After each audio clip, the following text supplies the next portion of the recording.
जयंतराव. आपल्या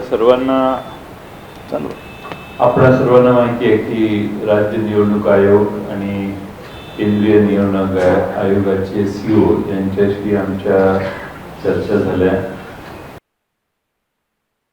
त्यांनी मिळून एकत्रित केल्या. काल त्यांचं उत्तर जे झालंय ते काही समाधानकारक नाहीये आणि समाधानकारक नसल्यामुळे या प्रश्नाला लोकांपर्यंत पोहोचवण्यासाठी जे स्थान आहे त्या सर्व पक्षांनी मिळून हा मोर्चा काढायचं ठरवलं. सत्तेत असणारी लोक देखील या मोर्चामध्ये सहभागी झाले तर कोणाची ना नाही, पण अशा चुकीच्या आणि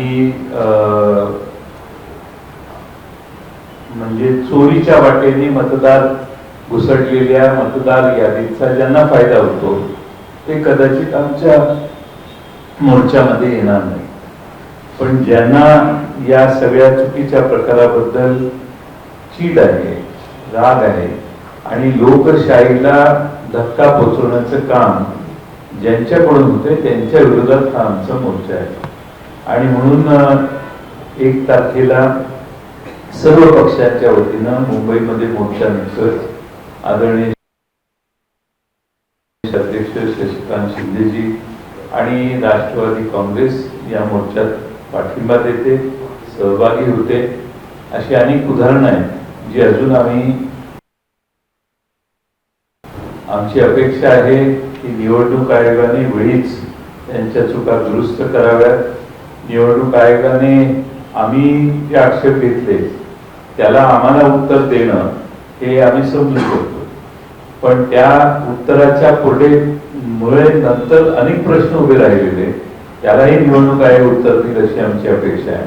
पण यापेक्षा डुप्लिकेशन ऑफ वोट्स हे काढण्यासाठी निवडणूक आयोग काय कार्यक्रम हातात घेणार आणि जे पत्ते चुकलेले आहेत, ज्यांची वय चुकलेले आहे, ज्या पद्धतीने त्यांनी एक्सप्लेनेशन दिलं, त्यांचं म्हणणं आहे की ऑक्टोबर 24च्या या मतदार याद्या होत्या, मग तुम्ही ही प्रक्रिया कधी राबवली हे तरी जाहीर करा, त्याची प्रोसिजर जाहीर करा.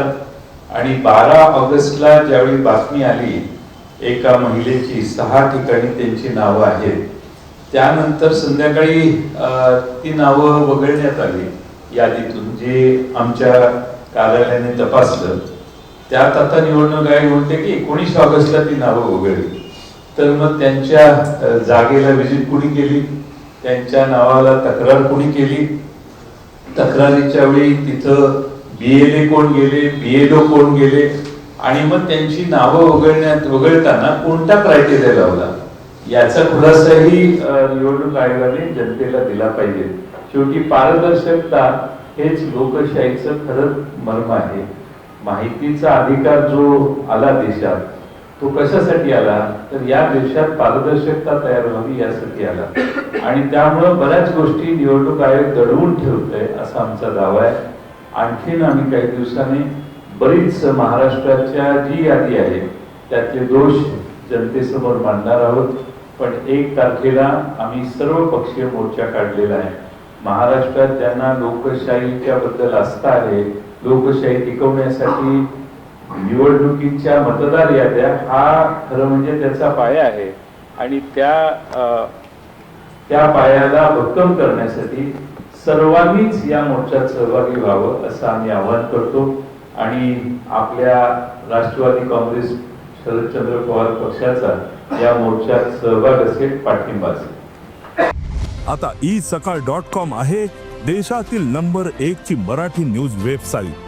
प्रत्येक अपडेटसाठी isakal.com ला नक्की भेट द्या.